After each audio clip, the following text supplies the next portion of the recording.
사 살게 하소서. 오늘은 주의 말씀은 심히 순수합니다라는 제목으로 함께 말씀을 나누도록 하겠습니다. 여러분, 계속해서 우리가 시편 119편을 살펴보면서 이 말씀이 얼마나 다양하게 이루어지고 있는지를 우리가 지금 살펴보고 있는데, 오늘 이 말씀 속에서도 또 우리가 말씀에 대한 이 다윗의 영성을 조금 더 들여다보는 그런 시간이 되면 좋겠습니다. 먼저 137절과 138절을 제가 다시 한번 읽어드리겠습니다. 여호와여, 주는 의로우시고 주의 판단은 옳으니이다. 주께서 명령하신 증거들은 의롭고 지극히 성실하니이다. 여러분, 우리가 살아가면서 계속 이제 불공정 또 정의 이제 이런 부분들이 우리가 살아가면서 굉장히 중요한 또 이 시대 화두가 됩니다. 옛날에는 이게 눌려 살았다면 지금 이제 눌려 사는 거에 대해서 사람들은 이제 폭발하죠. 개인주의가 더 강해졌기 때문에 이제 예전에 뭐 집단주의 뭐 이런 거에 눌려 있던 세상이 아닙니다. 지금은 굉장히 개인주의화된 세상이다 보니까 뭐 이제 속에 있던 게 막 드러나죠. 근데 그러다 보니까 많이 이제 성토가 일어나는 게 뭐냐면 정의가 있냐. 아주 오래전에 수년 전에 정의란 무엇인가가 히트를 한번 쳤죠. 마이클 샌던 교수님의 책은 다 샀는데 읽진 않죠. 너무 어렵기 때문에. 근데 제목이 너무 좋은 거예요. 정의란 무엇인가. 우리는 지금 이제 그런 시대에 놓여 있습니다. 그런데 어려움에 봉착하는 겁니다. 정의란 무엇인가? 기준선이 포스트 모던이다 보니까 다 상대적일 수밖에 없는 겁니다. 이 사람 말도 맞고 이 사람 말도 맞고 막 그러니까 뭐 지금 정신이 없는 거예요. 뭐 기준점이 없는 거죠. 그런 데서 이제 오늘 말씀 보면 여호와여, 주는 의로우시고 주의 판단은 옳다. 이게 오히려 이렇게 진리를 얘기하고 하나님 말씀 얘기하면 되게 거부감이 드는 세상이거든요. 그래서 내 마음대로 내 뜻대로 살아가고 싶다. 너의 인생도 인정하고 나의 인생도 인정하라. 이제 서로 이제 그렇게 관용의 어떤 이야기들을 나누는데 문제는 더 혼란해지는 거예요. 더 혼란해지는 일들이 생기고 거기서 갈등도 더 생기고, 예전에는 뭔가 질서가 있고 거기 틀에 박혀서 살면은 문제가 없었는데 지금은 그런 틀과 질서가 많이 없어지다 보니까 오히려 더 불행도 더 많아지고 오히려 더 충돌도 많아지고 이해관계도 복잡해지고, 그러면서 현대인의 병들이 또 다르게 이제 막 나타나는 거죠. 현대인의 병들. 그걸 이제 심리 치료하시는 분들이나 정신 치료하시는 분들이나 이제 다양하게 이제 이런 분들의 이야기들이 또 나오고 뭐 이렇게 하는데 이게 막 복잡스럽습니다. 여러분, 우리 가운데 기준이 없이 산다는 건 되게 방황하게 되고 흔들리게 되고 그렇습니다. 이게 뭐가 진짜, 우리는 기본적 양심이라는 게 있어요. 사람은. 그러니까 그거를 따라서 가게 돼 있는데 과연 그거에 부합하는 게 뭐겠는가라고 본다 그럴 때 다윗은 주는 의로우시고 주의 판단은 옳다. 그러면서 주께서 명령하신 증거들은 의롭고 지극히 신실하다, 성실하다. 그러니까 의로움, 그러니까 올바름이 올바름이 돼 있으면 거기에 따라 붙으면 되거든요. 그런데 하나님의 말씀이 말하는 올바름과 우리가 생각하는 올바름이 또 다르고 옛날 현자들의 올바름이 또 달라요. 이게 이제 그때마다 다른데 알고 보면 하나님의 말씀이 영원해요. 그래서 영원한 측면에서 보면 이 말씀이 지금 이 시대에는 통용되지 않는 것 같지만은 지나고 보면 결국은 돌아가도 결국은 이 자리 원점으로 돌아오는구나가 결국 하나님의 말씀이라는 거죠. 다윗도 물론 그 시대가 아주 오래전 시대이기 때문에 우리 시대하고 전혀 다른 시대입니다. 그렇지만 수많은 사람들의 본질 자체는 변함이 없어요. 사람들의 본질은 예나 지금이나 똑같습니다. 그러니까 그때 수많은 악인들과 그때 그 사람들의 주장과 거기에 직면하고 있는 다윗의 입장에서 본다 그럴 때 뭐가 이제 진짜 의로운가 이거에 대해서 그도 씨름하지 않을 수가 없죠. 근데 하나님의 말씀이 결국 의롭습니다. 이 결론에 이르는 거죠. 139절, 140절 보면 또 이런 말씀이 나옵니다. 내 대적들이 주의 말씀을 잊어버렸으므로 내 열정이 나를 삼켰나이다. 주의 말씀이 주의 말씀이 심히 순수함으로 주의 종이 이를 사랑하나이다. 다윗이 대적들을 볼 때, 하나님 말씀을 잊어버린 대적들을 볼 때 다윗의 이 마음의 열정, 이 열정은 비느하스 열정 같은 거죠. 악을 보면 그거에 대해서 거룩한 분노를 갖고 있는 그 열정. 이 열정이 다윗 안에 흐르고 있었고, 이 열정이 누구에게 또 흘러가냐면 예수님에게 흘러가서 성전이 아주 무방비 상태가 되어 버렸을 때, 그때 성전을 뒤집어 엎어버리면서 그 하나님을 향한 열심이 나를 삼켰다라는 인용을 하는데 바로 이런 대목이죠.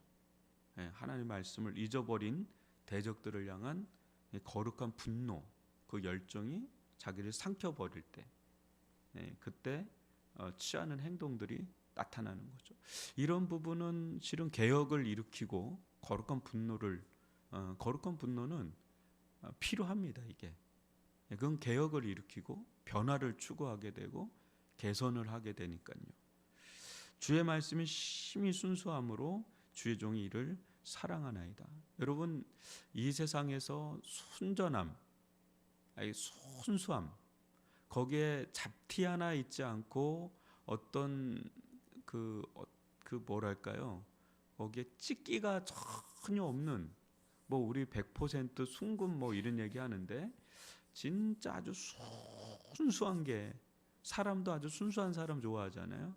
그러니까 어떤 티가 없는 사람, 이 사람 참 순수하다, 눈망울이 참 순수하다, 티가 별로 없는. 그런데 다윗은 주의 말씀이 심히 순수함으로, 물론 순수한 건 많은데 심히 순수한 게 과연 있겠는가?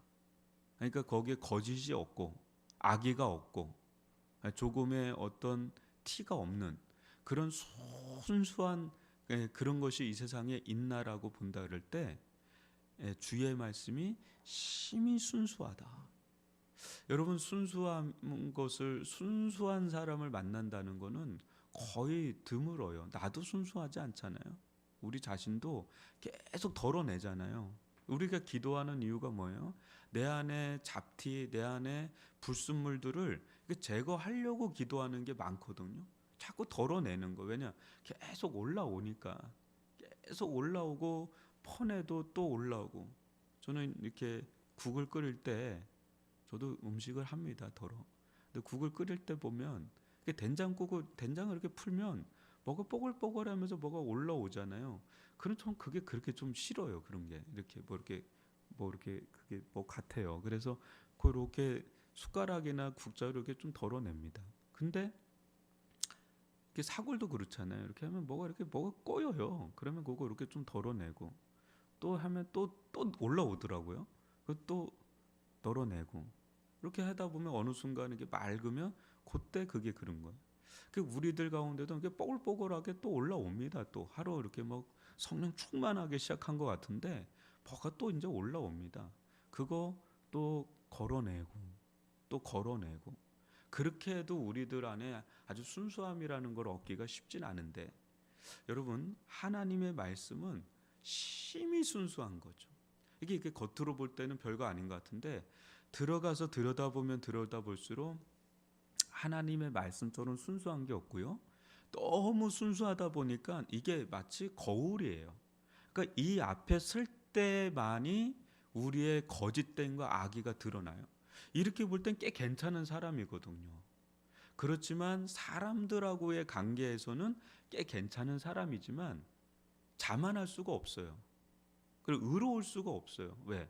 하나님의 말씀 앞에 서면 우리의 그 진 모습이 여실하게 드러나거든요. 그러니까 사람들 앞에 막 신경 쓰고 눈치 봐서 이렇게 신앙생활하는 게 아니라 절대자가 되시는 하나님의 그 손전한 말씀 앞에 설 때 우리는 계속 덜어낼 수밖에 없고 그거를 제거하는 그런 시간을 가질 수밖에 없습니다. 그 자랑할 수가 없어요. 그냥 주의 긍휼이 필요한 자다라는, 주의 은혜가 정말 필요한 자다라는 것을 고백하지 않을 수가 없는 거죠. 그러니까 너무 순전하고 순수하니까 다윗은 주의 종이 이를 사랑한다. 그러니까 배신 안 때리고 가장 믿을 만한 그 대상이 하나님의 말씀이고 하나님이시다. 나머지는 신뢰는 좀 해야 됩니다. 아예 신뢰가 없으면 안 되죠. 신뢰하고 사랑하고 돌봐주고, 그래서 좀 내가 의존할 대상은 안 된다. 의지할 대상은 안 된다. 의지할 대상은 늘 우리가 이야기하는 거죠. 하나님의 말씀, 하나님을 우리가 의지하려는 그런 애씀이 우리들 가운데 필요한 거죠.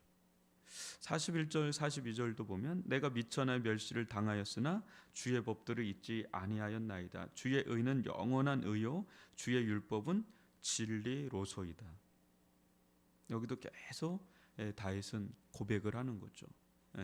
주의 법들을 어떤 가운데서도 잊지 않으려고 하는 다윗의 몸부림을 봅니다.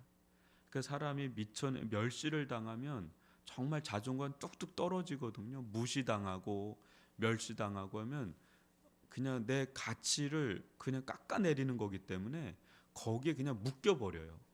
그러면 한없이 그냥 깔아앉죠. 난 쓸모없는 자다.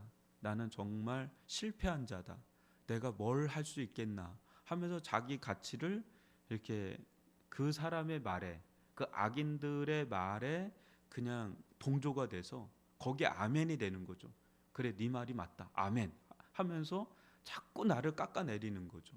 그래 이제 무너지는 거예요. 근데 그렇게 가면 안 되고, 그 사람들이 나를 미천하게 여기고 무시하고 멸시해도 나는 주의 법도 하나님의 말씀을 붙잡는데, 하나님의 말씀은 계속해서 나를 존귀하게 여기는 거예요.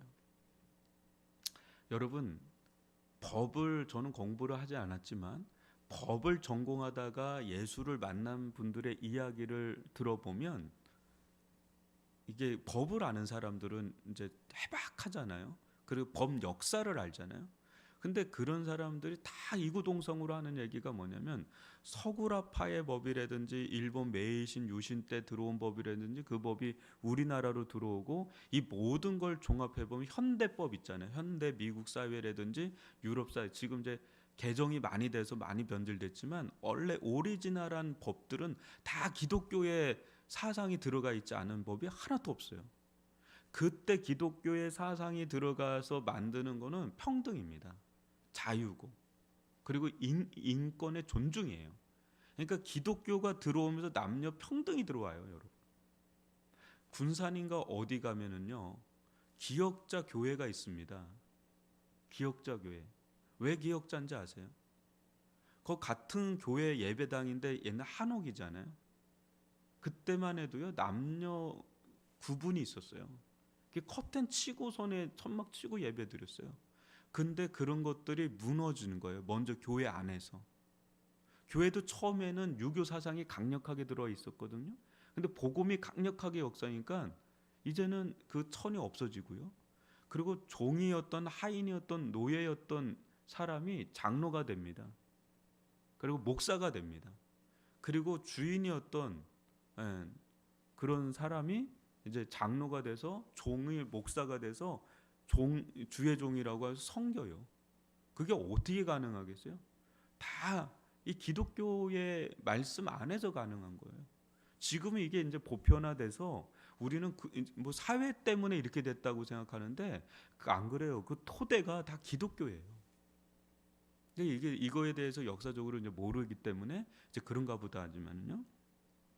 여러분, 주의 법도를 잊지 않고 붙잡는 게 이게 얼마나 힘 있는 건지 모릅니다. 하나님은 나와 함께 하시고 너를 사랑하되 자신의 아들을 내어주기까지 사랑한다는 이 복음에 계속 붙잡혀 있는 인생, 그때 내 가치는 한편에선 굉장히 죄인이지만 또 한편에 하나님의 자녀다라는 것을 갖고 있는 거죠. 그러니까 겸손하면서 담대할 수 있는 거죠.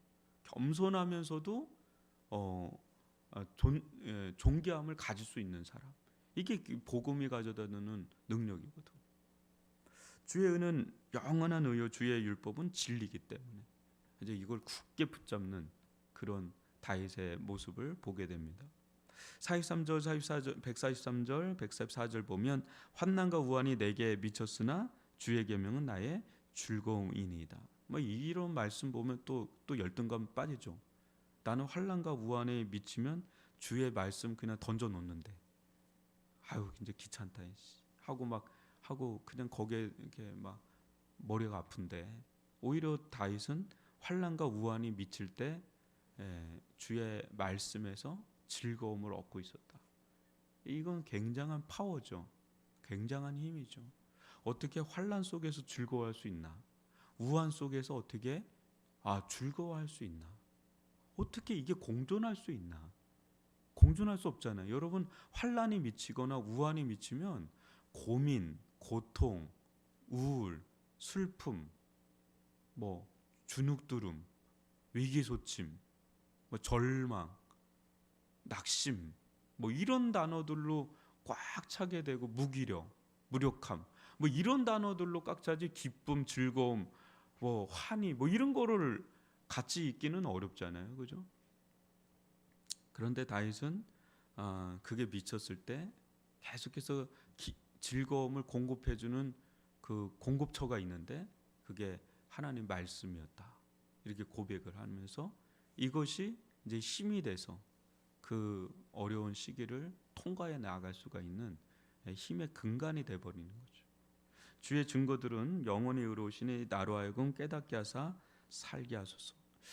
여전히 이제 다윗의 어떤 기도는 계속해서 그걸 좀 보게 되는 것 같아요. 말씀과 기도가 같이 버무려져서 가는데 계속해서 다윗의 기도 제목은 하나님의 말씀을 이렇게 노래할 수 있을까? 어떤 신학자도 이 말씀을 이렇게 노래할 수 있는 사람은 없을 겁니다. 근데 그만큼 해박한 사람이라는 거죠. 그러니까 다윗은 여러분 시인이잖아요. 장수잖아요. 장군이고 왕이잖아요. 근데 이 사람은 신학자예요. 선지자고. 그러니까 굉장히 해박한 사람입니다. 여러분 시라는 게 조정래라고 하는 소설가가 있어요. 태백산맥 쓰고 아리랑 쓰고 그 사람은 열등감이 있어요. 자기 아내에 대한 열등감이 있다 그러더라고요. 그래서 무슨 열등감이냐? 자기는 원래는 시인이 되고 싶었대요. 그런데 자기 이제 아내는 시인입니다. 근데 시인의 자질이 없어서 이제 소설가로 간 거예요. 소설은 여러분 아주 방대한 양을 쓰는 게 소설이라면 시는 한 줄을 써도 그거죠. 그대가 내게 걸어온다. 뭐 이렇게 하면 그게 또 한편에 또 시가 돼요. 그런데 시라는 게 왜 모든 문학에 있어서 최고봉이냐? 그게 함축돼서 그런 거죠. 그 단어 하나에 엄청난 함의된 의미가 많은 거예요. 자기 이제 그렇게 할 능력이 없어서 소설가가 됐다 그래요. 그것도 대하 소설 쫙 이렇게 되는 거. 이게 무엇을 의미하냐? 우리가 지금 시편을 살펴보고 있잖아요. 시편의 대부분은 다윗이 쓴 거죠, 여러분. 그죠? 근데 이거를 풀잖아요. 그러면 대하 소설보다 더 긴 겁니다. 무슨 말인지 아시죠? 시편에서 한 구절은 짧잖아요. 근데 이게 응축된 거기 때문에 이거를 풀으면 방대한 거예요. 그러니까 다윗이 워낙 시편의 기록물이 어마무시하게 기록을 했거든요. 아마도 구약의 인물 중이나 신약의 인물 중에 성경을 남긴 인물 중에 가장 방대한 양을 남긴 사람은 다윗일 겁니다. 그 사람은 신학자인 거죠. 그러니까 이 다윗이 그럼에도 불구하고 계속해서 열망하는 건 뭐냐면 깨닫게 해달라는 거죠. 깨닫게 해달라. 깨달아야 돼요. 그게 이제 삶의 지혜고 또 인생의 지혜고 또 신앙의 지혜니까. 우리들 가운데도 이렇게 기도를 하고 또 오늘도 이렇게 말씀을 좀 살펴보고 그러실 텐데 우리 또 삶 속에서 겪어가는 게 있을 텐데 매 순간이 우리에게 하나님 좀 깨닫게 해주세요. 이게 무슨 의미인지 깨닫게 해주세요. 자녀를 기르는 데 있어서 이거 어떻게 해야 되는지 깨닫게 해주세요. 좀 눈을 열어주세요. 저로 하여금 또 우리의 가정을, 또 우리의 삶의 현장에서 또 하나님 이게 어떤 의미인지 좀 깨닫게 해주세요. 그럴 때 우리의 지혜가 번뜩이고 또 거기서 길이 나아지고 또 해결되어지고 또 거기서 또 열매도 또 맺게 되는, 그냥 무조건 나쁜 것만 있는 게 아니라 환난과 우환 속에서도 하나님 깨닫게 해주세요. 무슨 뜻이에요 하나님? 이거 무슨 뜻이 있길래 이런 일들이 일어나는 거예요 하면서 우리가 기도하면서 주님의 지혜를 구하는, 다윗은 늘 그 속에서 살아간 거죠. 사울에게 쫓길 때, 압살롬에게 쫓겨나갈 때 이 다윗보다 파란만장한 삶을 산 사람은 없는데 그 속에서 계속 구하는 거 뭐냐, 깨닫게 해달라고, 살게 해달라고. 이 두 가지가 제일 많이 반복되는 것 같아요. 이게 살펴보니까 깨닫게 해주세요, 살게 해주세요, 깨닫게 해주세요, 살게 해주세요. 아마 이게 우리들의 삶에도 같이 반복되는 게 아닌가 싶습니다. 오늘 들은 말씀 여러분 마음에 기억하면서 하나님 이 다윗과 같이 이런 은혜 저희 가운데도 허락해 달라고 이렇게 기도하면서, 또 여러 가지 기도 제목이 있으실 터인데 같이 기도하다가 돌아가도록 하겠습니다.